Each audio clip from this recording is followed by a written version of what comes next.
Hey everybody, hope you're all doing well. My name is Steven and this is the Storytime channel. Today we have some malicious compliance stories and our first story of the day is by Gingerbreadman13. Homeowners Association doesn't care about my health, but how dare my flat look non-conformist. This happened 5 years ago. It's a long one but worth the read, or at least I think so. First, a bit about me.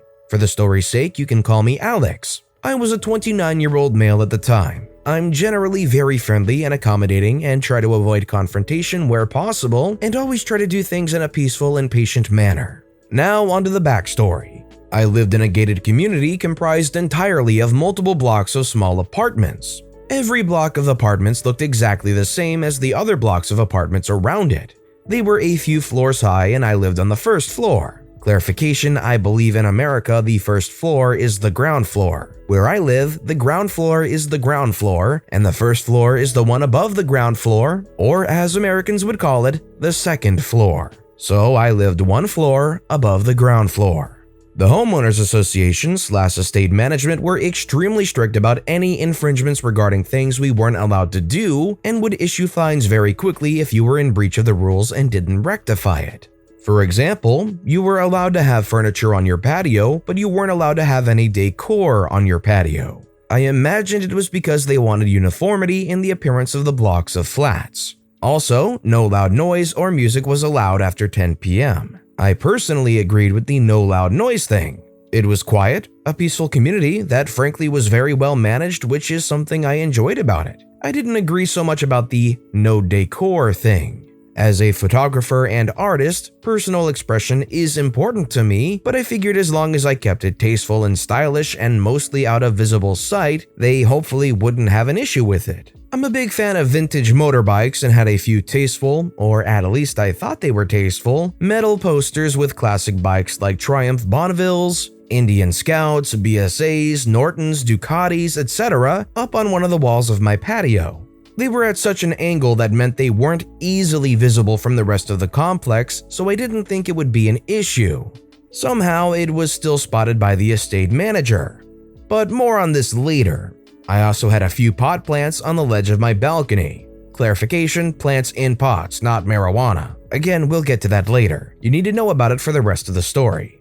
My downstairs neighbor also used to smoke in her back garden. The ground floors had small gardens and my balcony was directly above her garden. Her smoke would rise up and go through my open bedroom window or the large sliding door on my patio, which was usually open in the summer, and enter my flat. Since I don't smoke, this bothered me. The smell seeped into my furniture and bedding. Even my sleeping pillow smelled of smoke. I politely spoke to her in person about it and she apologized for the inconvenience, but never stopped doing it. She was actually a very friendly lady. She was never horrible. I suppose she was nice enough to be friendly, but not nice enough to stop doing it. So I decided to take it a step further and I emailed the manager of the gated community to ask if there was something that could be done. The following is the email transaction between myself and the manager, who I'll call Nicole.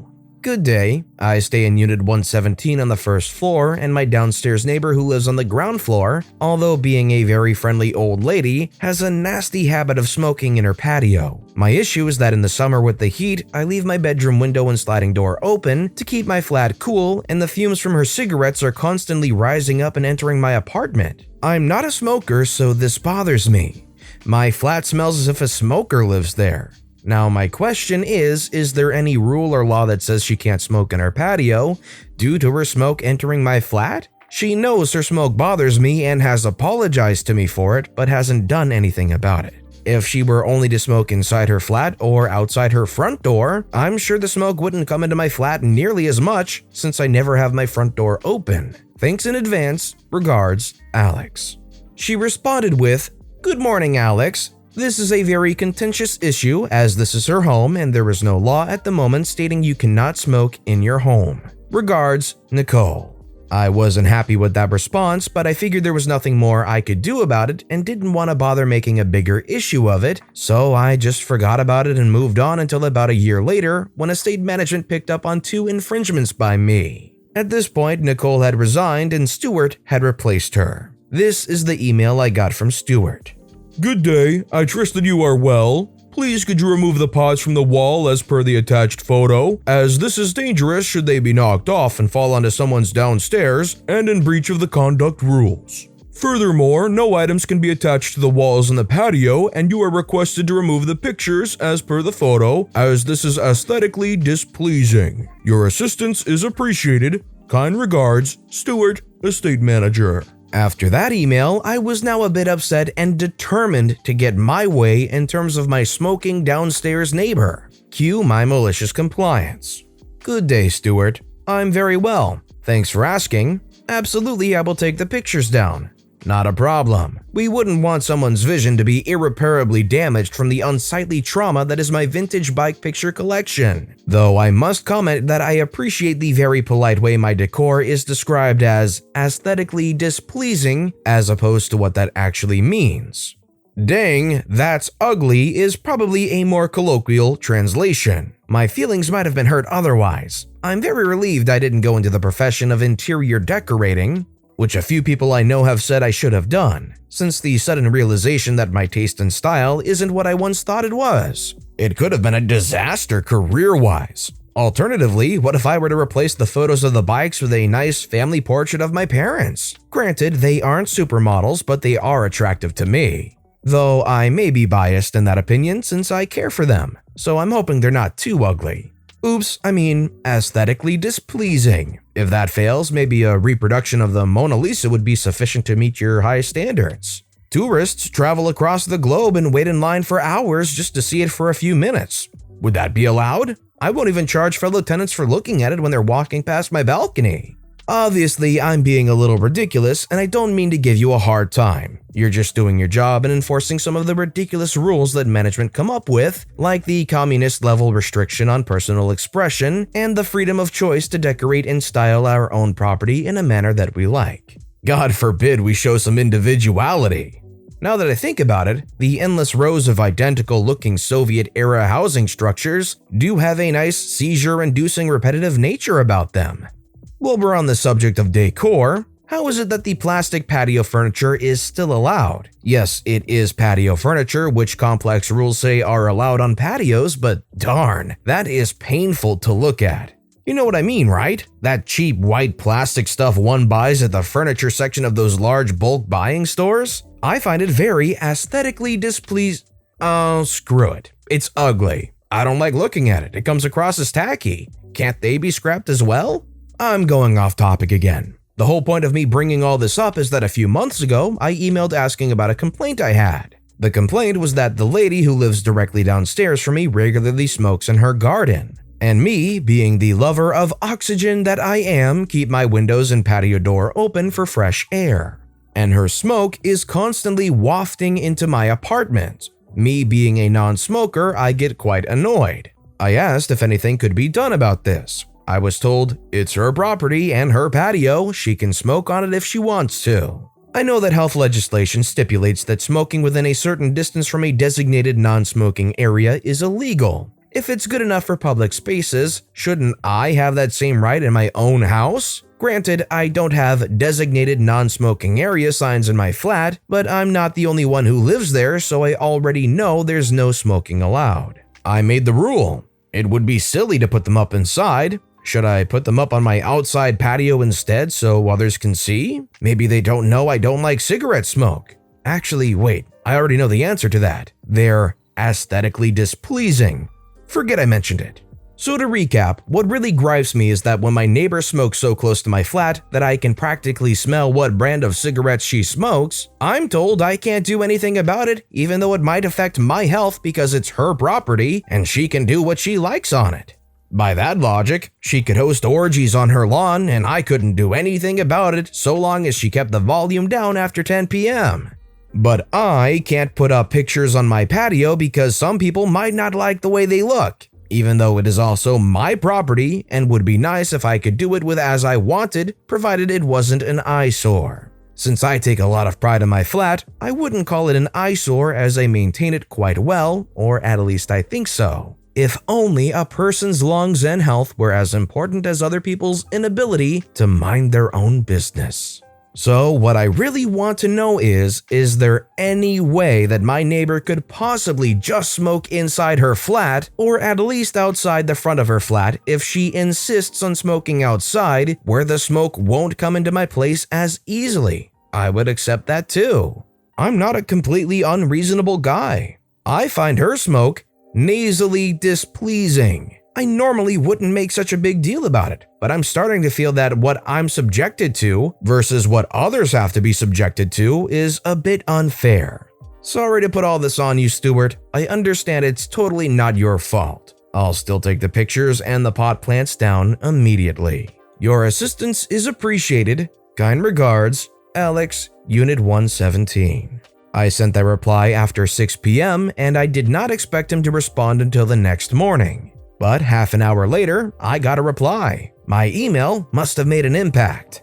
Hi Alex, thank you for your email. I thoroughly enjoyed reading it. I do understand your frustration, and unfortunately this is the reality of staying in such built-up complexes. I will address the issue of the smoking with your neighbor and will revert to you. Thank you for your assistance and understanding. Kind regards, Stuart. To me, that sounded positive. So Stuart deserved a pat on the back. I sent a short reply. Thanks, Stuart. Much appreciated. You're a top-notch guy. By now, it was after 8 p.m., and I'm sure someone with a 9-to-5 desk job like Stuart should have been at home and clocked out, but he was still replying to me. Hi, Alex. I have confirmed that smoking is only allowed inside the unit or at least 5 meters from a public place, such as your balcony. I will confirm the neighbor's unit number in the morning, unless you can advise offhand, and will address her on the smoking issue. Kind regards, Stuart. I was over the moon. I ran downstairs to see what her unit number was and ran back upstairs to reply. Stuart, you've gone from being a top-notch guy to being a legend. Thanks so much. Her unit is 107. I was worried the outcome wouldn't be great and would have to accidentally bump into my pots while taking my pictures down while she was conveniently smoking in just the right position. It would be a tragic accident, of course. Cough, cough. Sorry, some smoke got into my lungs. Though that would be a lot of effort since I've already taken the plants and pictures down, and I would have to put them all back up again to make the story sound believable to the police because they would no doubt interrogate me on suspected murder with a pot plant. And that's frankly too much effort. Luckily, I don't have to resort to that. Thanks again, Stuart. Your hard work has kept me out of prison. It's late. You can email her in the morning, go home and have a beer, you've earned it.